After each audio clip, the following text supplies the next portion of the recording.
It's not a show of strength, GD is doing it because they're desperate. Absolute domination of any aspect of public life. We are missing a strategic coordination. Is it participation that matters? That's the future of any opposition party which decides to sign a contract with the devil. Ivanishvili is making a systemic opposition out of them. Now comes the question. If Iran and Russia are fighting the same enemy, which enemy is fighting Georgian dream? Spot on. Hello and welcome to Talk Georgia Question Time with me, Giorgi Rukhadze. And me, George Melashvili. This is a special edition of Talk Georgia where we'll be answering your pressing questions about Georgian and regional politics. Normally I do it with Nodar Harshiladze, but occasionally we have different contributors. And especially when Nodar is kidnapped. When Nodar is kidnapped by Chinese. I would not specifically mention by whom, but when Nodar is unavailable, let's say. And Giorgi is one of our contributors, so we'll do it today with George. Okay, he calls himself George. Talk Georgia is brought to you by Droeba Media Group, a trusted source of high-quality news and analytical media content. And by GSAC, a think tank providing comprehensive political analysis of Georgia and wider Black Sea region, also academic and practical training for postgraduate students and mid-career professionals. So let's get to the questions. Before we get to the questions, because George is first time on Question Time, so I will say a few words about him and then we can go to the audience. Okay, so Giorgi is a founder and director of Europe-Georgia Institute, EGI in short. And so his interests and expertise includes international relations, diplomacy, international politics, East Asian studies. So he has a degree from Free University, also Tbilisi State University. Now he's pursuing his PhD studies at University of Georgia. I mentioned East Asian studies. He's an author of a book about Korea's economic success, and I hope one day we can discuss East Asia and Georgia on Talk Georgia. Well, with great pleasure.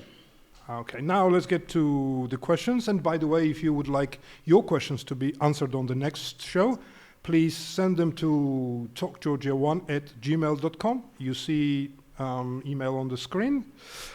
Also, do not forget to like, comment, and subscribe, because that is what helps Talk Georgia to grow. Okay, so let's move to first question, which came from Levan, and it goes like this. Politicians are in jail, activists are in jail, NGOs and independent media are under siege. What's next? And how should we respond? Okay, Giorgi, so you're starting hard. Nice. Well, situation is dire indeed. Situation is definitely not very optimistic if you look at it from the first glance. However, there are also indications which brighten the day a little bit and also bring a little bit of hope. If we consider and compare Georgia to Belarus, to Russia, to other authoritarian regimes, usually it takes the regime a very long time to build an authoritarian rule in a country. It's especially difficult in Georgia because here we do not have a very long tradition of Central Asian style authoritarian dictatorship, because we had Shevardnadze, who with all his crimes and misdemeanors and all that he has done wrong, still he had a strategy. And this strategy included bringing Georgia closer to the West. So even if we could criticize Chevy for lots of problems when it came to internal policy, when it came to foreign politics and to foreign policy, he was definitely a visionary. And even in the times of Shevardnadze, there was a perception that yes, situation might be dire, situation might be bad, but Georgia was moving in the right direction. Right now, under Ivanishvili, this perception of Georgia moving in the right direction is slowly disappearing, and that's very dangerous, both for Georgia's future and also the whole politics and geopolitics of the entire region, because, as we know, Georgia is a gateway not only to the Caucasus, but also to Central Asia. Unless we get, extremely fast normalization of relations between Armenia and Turkey, which seems to be happening slowly, but steadily. Georgia still is a very important connection point for the West, towards the Caucasus, and also to Central Asia. And while we're talking about internal politics in Georgia, it's also important to note that geopolitics always have played a significant role. What we're witnessing right now is an attempt to replant the Central Asian style of governance in Georgia, to attack all political parties, to attack free media, civil society, and we've seen an attack on the civil society just yesterday with the leading CSOs receiving letters from the so-called Anti-Corruption Bureau, which is technically just a political police of the regime, which is trying to subdue and eliminate any voices that are in disagreement with the Georgian nightmare and their policies. So, yes, we do have challenges, but if we look at these challenges and at the actions of the Georgian dream, it's not a show of strength, you know. GD is doing it because they're desperate. They know very well that they're losing support among the Georgian public. They know very well that their propaganda has limits. And they know very well the Georgian public, even the conformist parts of it, who are still aligning themselves with the Georgian dream, do not want to go to Grozno, Kislovodsk, or other Russian cities for holidays. They want to go to Paris. They want to go to Milano. So that's why a combination of international pressure with local political process is something that we're witnessing now. And Georgian dream is obviously in a hurry. They're trying to eliminate any dissent as long and as soon as possible, because otherwise they know that they will not be able to stay in power for long. So it's kind of a race between the Georgian society, which is Western-minded, which is pro-democracy, and the Georgian dream. Who will be able to outlast this marathon? Who will be able not to break under pressure? And Georgian Dream is trying to break the society. They're trying to break the neck of media. They're trying to break the neck of civil society. They're introducing more and more and more draconian laws, which are a sign of despair. So right now, I believe we need to overcome this. We need to keep the fight. And again, this desperation and this rush is something that indicates that the regime is not as coherent and strong and powerful as it wants to be perceived. Partly I agree with you, but I wouldn't compare Shevardnadze's time and Shevardnadze's style with Bidzina's ruling style. I think this is entirely different. Also, you said that the regime is not strong enough and coherent enough, but it is strong enough to keep going. So this is what we have to face. Right. So my take on this is that, again, as you mentioned, there is an attack on political leaders. Half of them are in prison. Another half is awaiting to be in prison. And I think the next week, I think we will see the end of the drama here, because the Georgian Dream either have to jail them all or release them all. And I think this is the dilemma they are facing, because if they release them on all, then it would be seen as weakness, and it could deliver a blow to the regime. But if they lock them up all, that would be another step of the consolidation of dictatorship that would generate extra waves of pressure from the West. Again, you mentioned what is going on with the NGO sector and CSOs. There is an attack on them, an attempt to implement this FARA and the other Russian laws at the same time. We have new Mzia Amaghlobeli.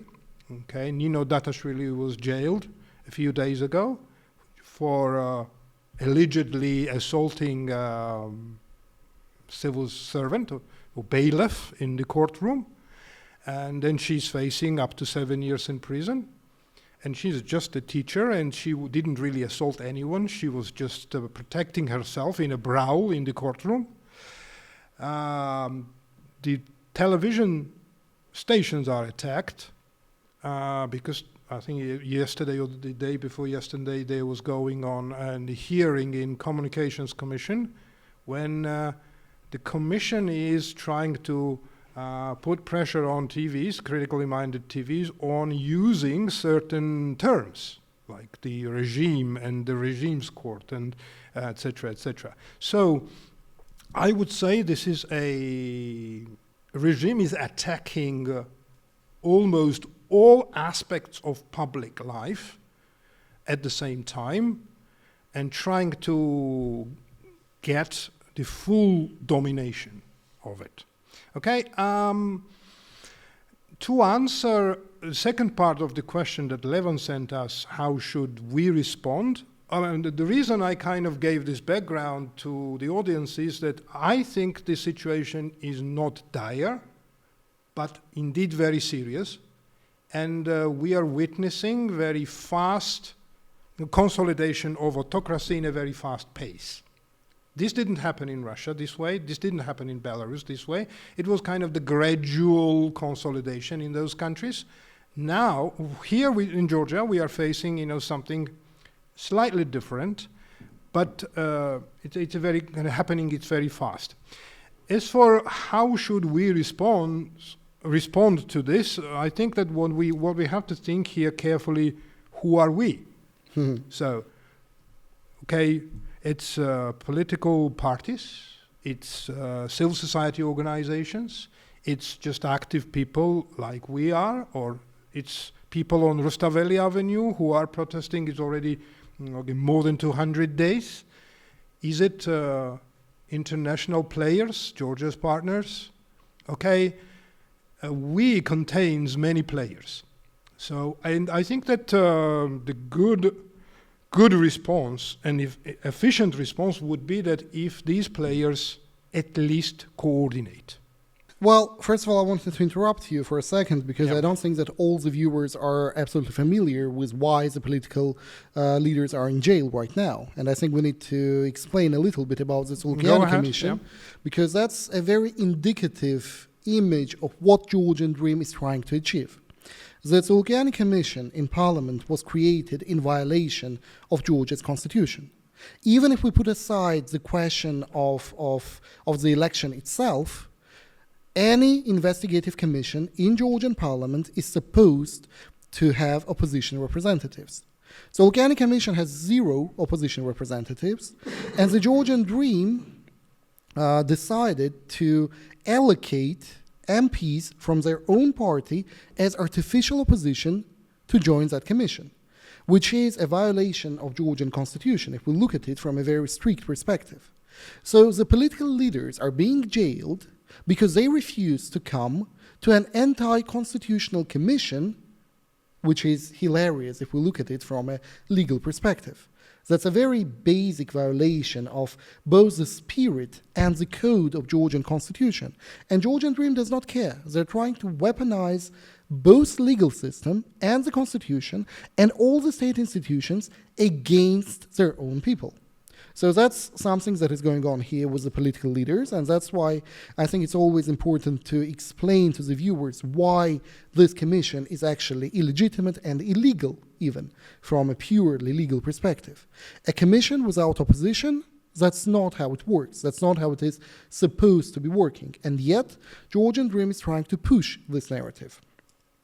Now, when it comes to the political prisoners, of course, I think we need to express our solidarity to all of them, and also to the civil society organizations, which are currently under attack by the regime. Again, I strongly believe that it is a sign of the desperation of this regime, which is trying to rush and transform Georgia into a Central Asian dictatorship at a very short term, which, as you mentioned, is something not as it happened in, for example, Russia, or even in Belarus, where we had a full crackdown on civil society and dictatorial policies that have been going on for a very, very long time. If we're talking about the political process in Georgia, though, and what we are supposed to be doing, I don't think I'll be I'll be something new. I don't think I'll be able to say something new on this.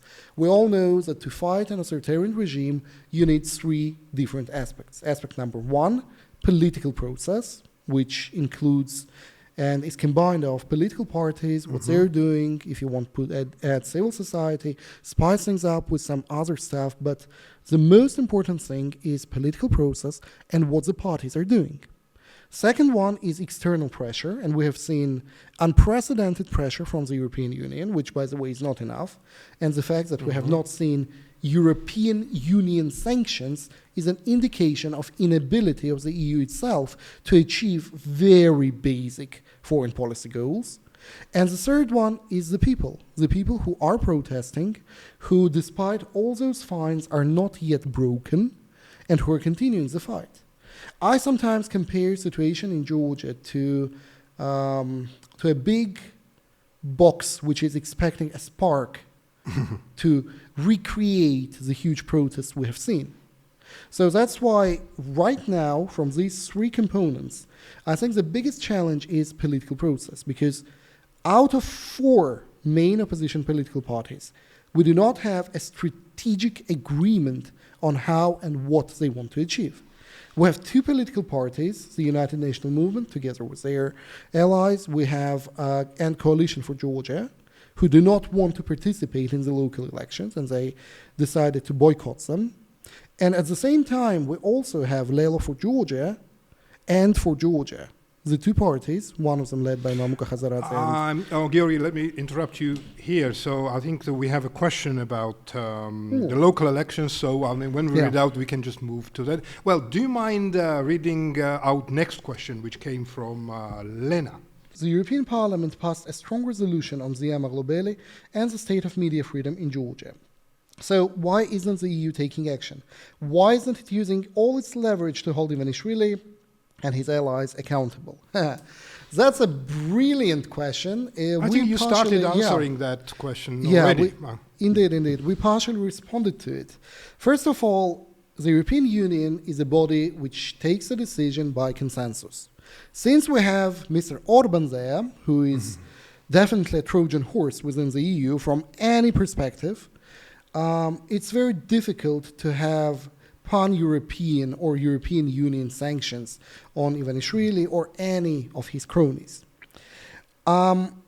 Partially, again, it is a problem of the EU itself, because the fact that one of the world's most powerful geopolitical unions has not been able to transform itself into a geopolitical actor and deal with very basic issue of sanctioning dictators or wannabe dictators in its own neighborhood in an EU candidate country is, of course, a problem and a challenge of the European Union itself.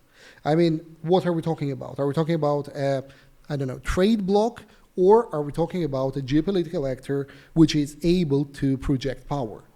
If the European Union wants to become an actual geopolitical actor, in that case, Georgia, Serbia, even Belarus are litmus tests for the European Union's foreign policy.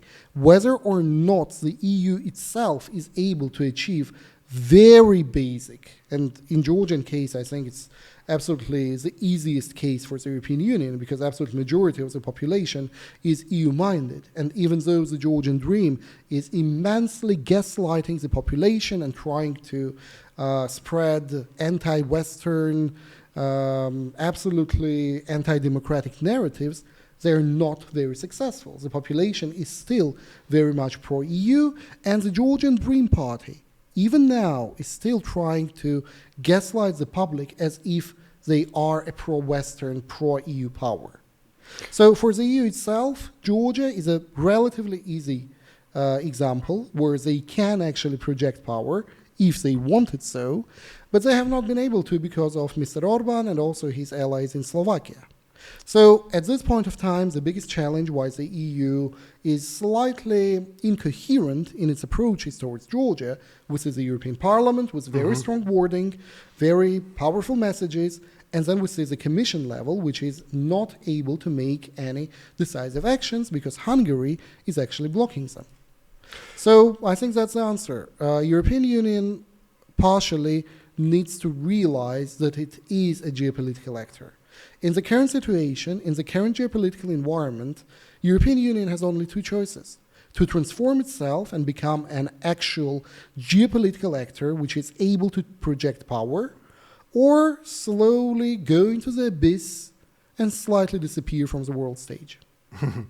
Okay, I agree with you, George, and I see that Lena is disappointed here, and I'm disappointed too about EU's actions, because it's been already quite a lot of time. But I think that we all need to understand that European Union is not a country. It's a bloc of 27 countries, and hopefully soon it will be more. And sadly, if we wouldn't be able to push out Ivanishvili's regime, Georgia wouldn't be part of this enlargement. Also, we need to bear in mind, I'm talking to Lena here, that European Union has three distinct bodies that run European Union. That's Parliament, Council, and the Commission. And sometimes there is not necessarily, sometimes these three actors are not acting as one voice. Indeed, it was a very strong resolution about Mzia Amaghlobeli and state of media in Georgia. They are demanding unconditional release of Mzia and dropping all the charges, and I mean, all repressions should stop and all draconian laws should be repealed, and etc., etc. And the parliament calls on the commission and the council to put sanctions on Ivanishvili and his allies. But in practice, it is a bit difficult for the European Union to act. And as you mentioned, okay, if the European Union wants to be a geopolitical player, they need to transform themselves. But I think we should, I mean, if we are waiting when European Union gets itself transformed, it will take quite a lot of time. So I think that what we need to do, and what I think that we are lacking here, is the proper lobbying.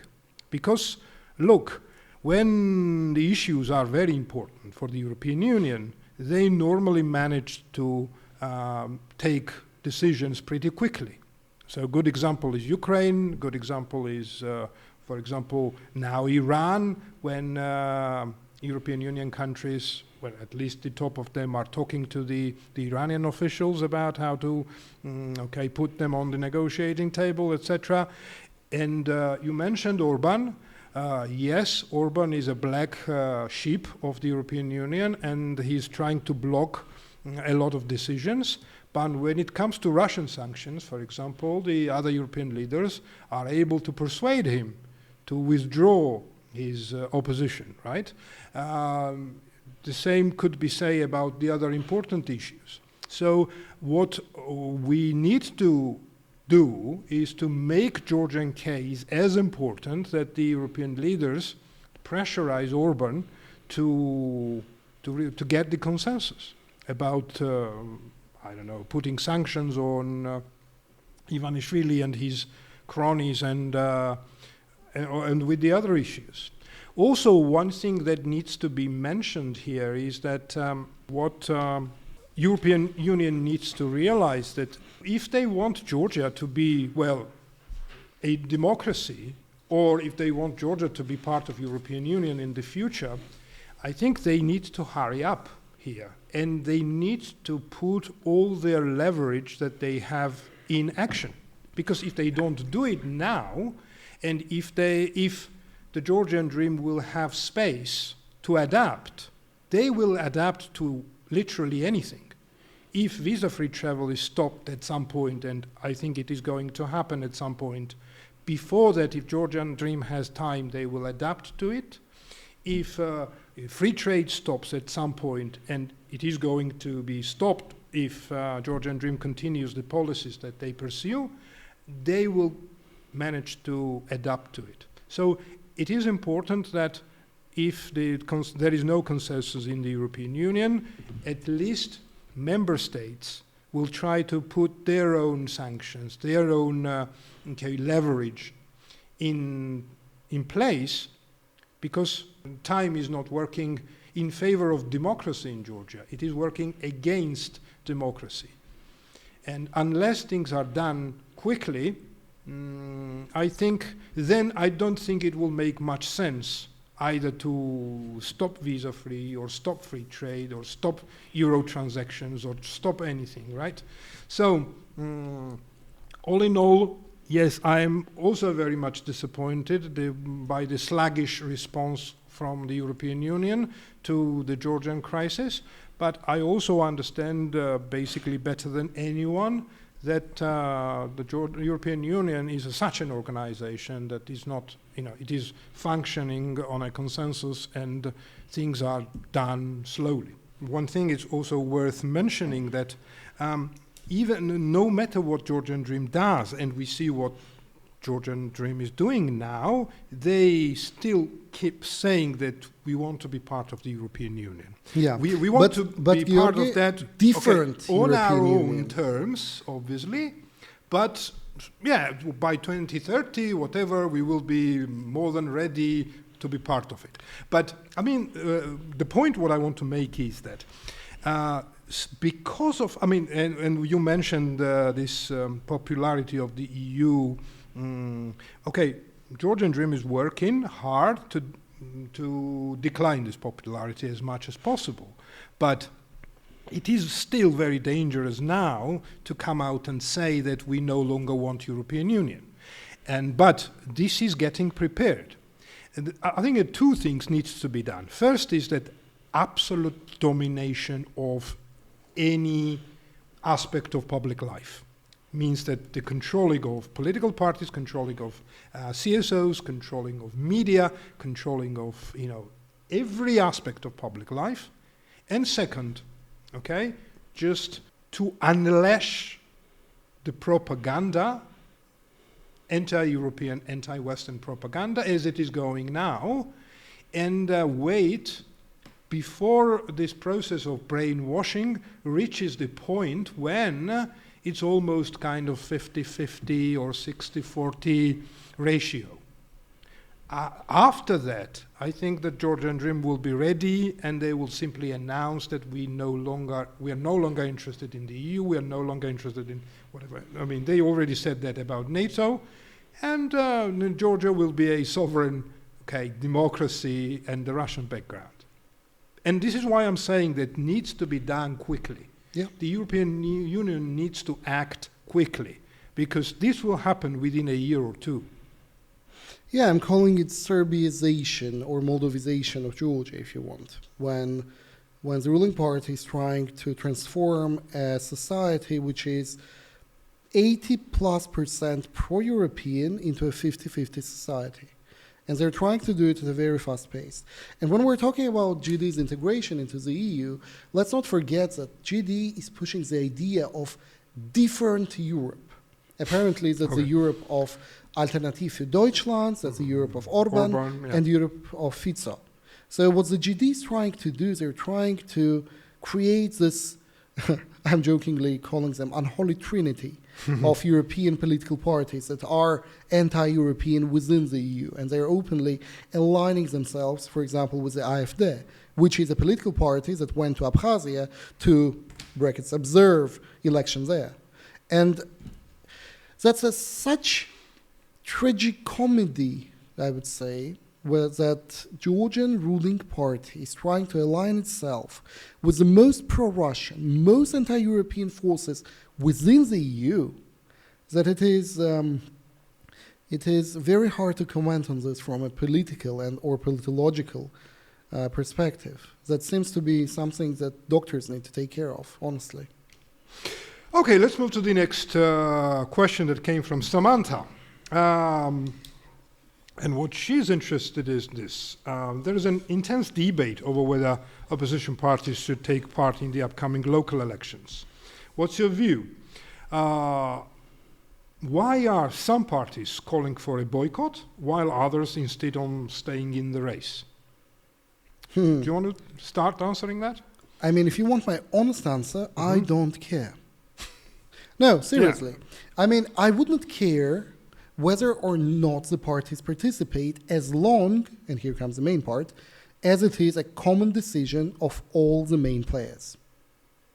What we're witnessing right now is an absolutely unbelievable miscoordination between the main opposition parties. Two parties want to participate, two parties don't want to participate. The president's platform urges them not to participate. Civil society is different on these topics, but still. So the problem right now is that we are missing a strategic coordination for the very important issue. Both participation and boycott can be justified, but it has to be a common strategic decision. And the problems that we have right now is exactly the lack of this strategy. The parties are repeating a mistake of Turkey, if you wish. Exactly the same challenges, same problems that opposition has in Turkey. Georgian opposition is repeating them at an unbelievable scale. So that's why I would say it does not actually matter whether or not they participate in the local elections, as long as it is a common decision by all the players. The worst scenario, the worst possible outcome is when half of the opposition participates, half does not. Exactly. And that's unfortunately exactly where we're headed at this point. Right. I more than agree, basically. I think the strategic aim is to push Ivanishvili's regime out. Well, that's the aim, okay? So whatever you do, participate in the elections or boycott it or do something else, should serve the main purpose, okay? And the main purpose is exactly that. We need to change the regime, okay? So I think that the parties need to ask themselves before they make final decisions whether to participate or not to participate. Well, their actions, is it helping, pushing Bidzina out of power, or the other way around? Yeah, as you mentioned, there are three theoretical options, basically. Either all of the parties boycott, or all of the parties participate, or The worst. the worst possible scenario is that some participate and some boycott. This scenario is, I think, being unfolding for now. So what we see now is that, again, part of the opposition is in favor of participating, and part of the opposition is in favor of boycotting. Also, the question that needs to be answered is this. Okay, these elections that is coming, the local elections, is it going to be a better elections than the elections that was there in 2024, when, the Ivanishvili basically usurped power? So, if you take a look at the new laws on elections, they amended once, things are getting worse. In terms of international observers, nobody will be here. For example, Rukhadze himself said that there is no need for OSCE and ODIHR observer mission to be here, because they normally don't observe local elections. But the facts speak absolutely differently, and in 2017, I think it was, in 2021, the OSCE mission was present in Georgia. So again, this also needs to be taken into consideration, that what leverage, if you take part in the elections, you have to protect your votes and to win the elections. And if you have no chance of winning, then I don't understand what's the idea of going. Is it participation that matters? I think Pierre de Coubertin would be very happy with this definition. But okay, let's do a bit of mental gymnastics here. Let's imagine that we have a strategic agreement between all the parties, and in that case we have two scenarios: to boycott or to go into the election. If the parties decide to go to the elections, then I have two questions to them. Question number one: what happens when Georgian Dream rigs the election? That's number one. And second, even deeper mental gymnastics, let's imagine that the opposition wins, let me say Tbilisi, for example. Will it be a big enough political blow to the Georgian Dream or not?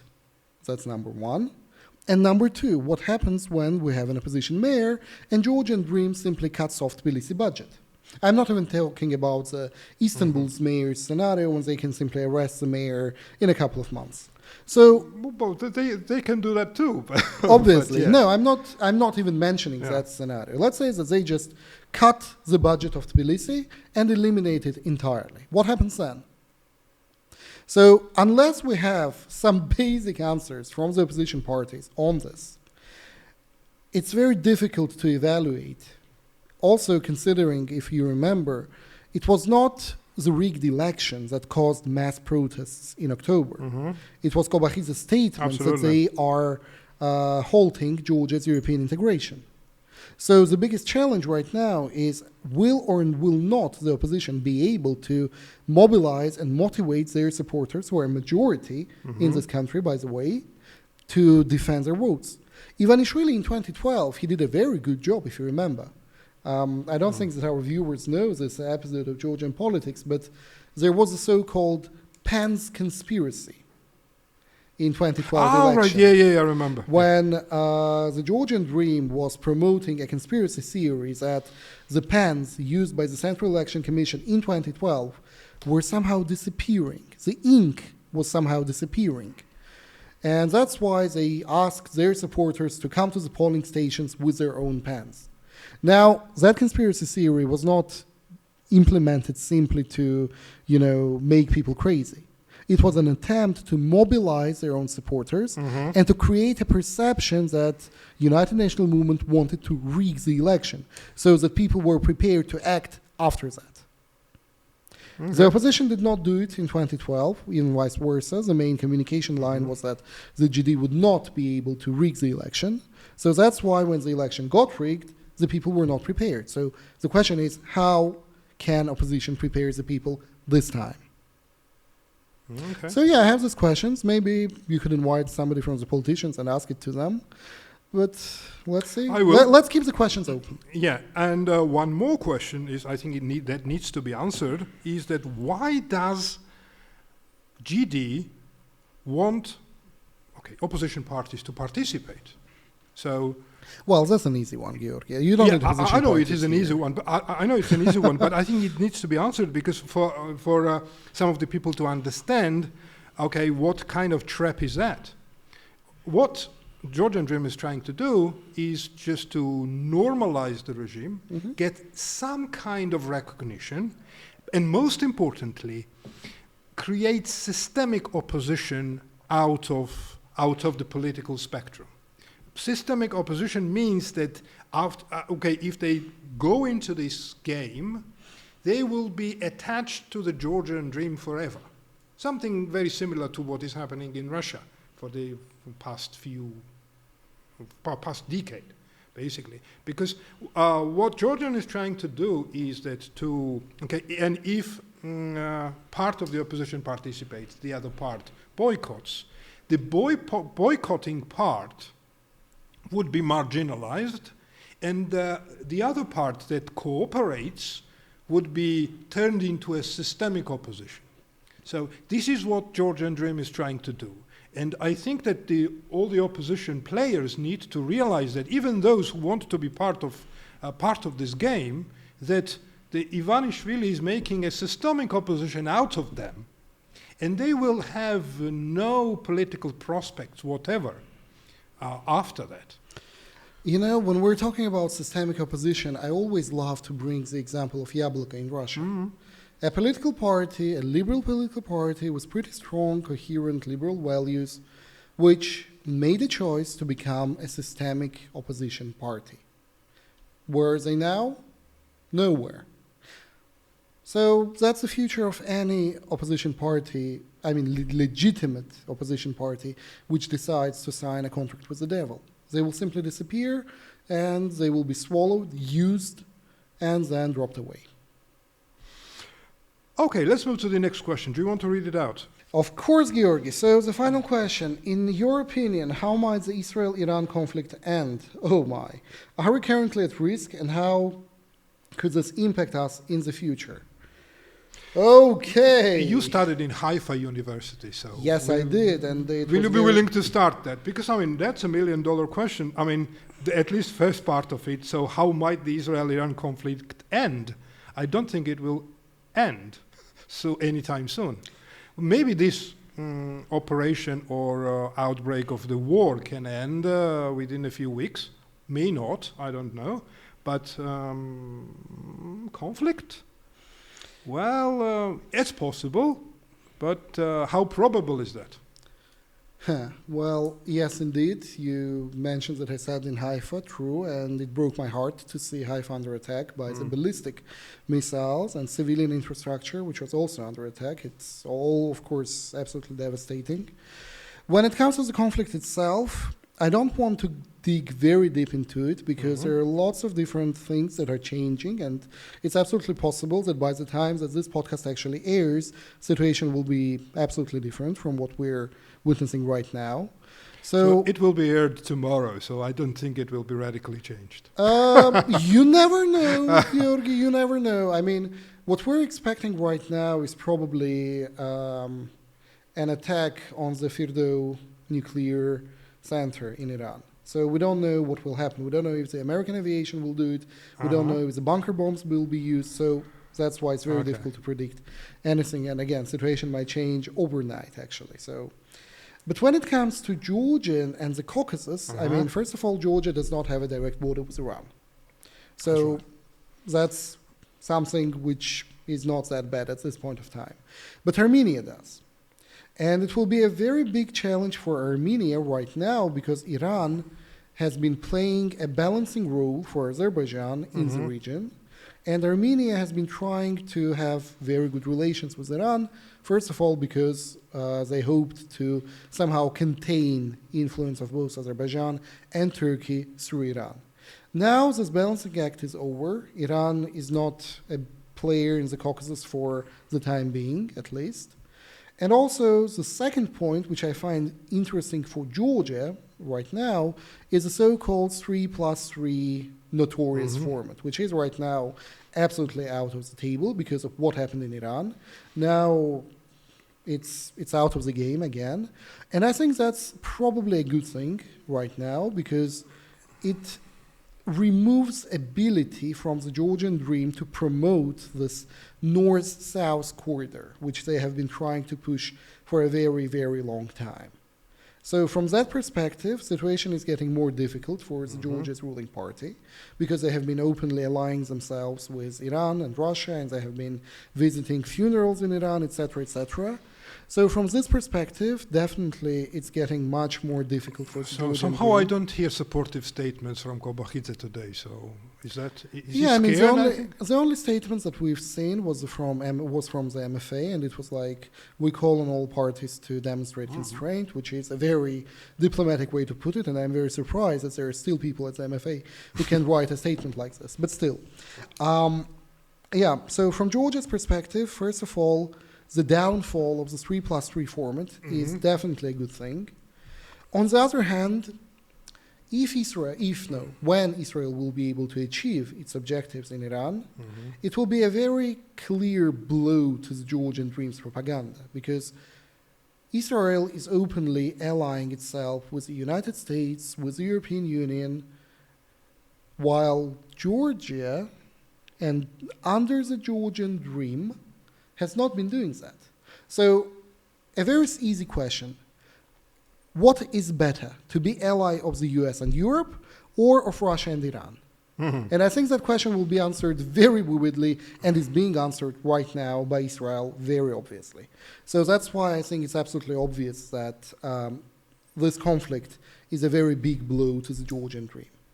And if we look at all those statements that have been made by the propagandists of the Georgian dream, for example, Shatirishvili has called Iran a Platonian state, which is absolutely insane. It's absolutely obvious where the Georgian dreams, which side the Georgian dream is trying to put itself on. And that's definitely, unfortunately, not the side of the West. And also, if we look a little bit, if we do a little bit of a zoom out, and we look at the statements from Russia, we can also see very obviously Putin was very direct when he said that Iran and Russia are fighting the same enemy. And now comes the question, if Iran and Russia are fighting the same enemy, which enemy is fighting Georgian dream? spot on question. Yeah, I'm not going to answer it. Maybe let's our viewers answer it. Okay. Yeah, just to add, what I see in, I would say in short run, I only see two options happening in Iran. One is that the mullah regime is significantly weakened if it sustains itself, and will be brought to the negotiating table with a very limited options. In a very bad situation, and probably they will have to say no to their nuclear ambitions and etc. etc. The second option is that again Israel achieves its goal, neutralizing nuclear option plus changing regime. And you know, both these options work out for Georgia, because this is there what is I'm absolutely no regime which will come in Iran that will be so close to Moscow as the regime of Ayatollahs. Absolutely. So, and in both scenarios, both scenarios are, I would say, devastating for Georgian dream.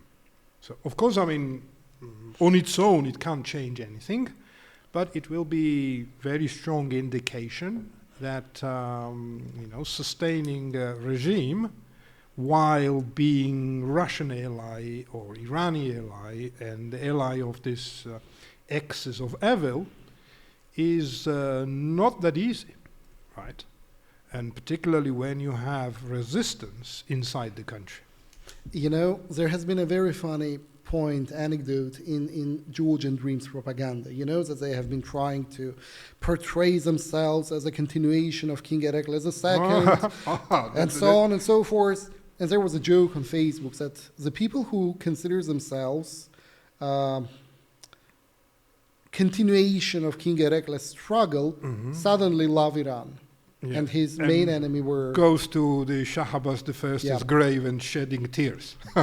Exactly. So yeah, that's an anecdote which also demonstrates how unbelievable the gaslighting and propaganda of the Georgian dream has become. And another element which demonstrates it, you know, it's very Orwellian. Austrasia has been fighting Eurasia and so on and so on. So in our case, for the last couple of months, German ambassador Peter Fischer was the main target of Georgian Dreams propaganda. He was the deep state embodied. And then suddenly we have Narishkin's statement about the United Kingdom, and Georgian Dreams propaganda changes its wheels 100%, and now the British ambassador, Garrett, is the main propaganda topic. So yeah, that's also demonstrating how desperate the propaganda is right now. Okay, I think I agree with you that it's kind of just 24-hour reaction mode that they are in. But I think that time is against us. We need to finish it here, George. So thank you very much for being on the show. Thanks for watching us. Thanks for listening to us. Like us, subscribe to us, and I'll see you next week.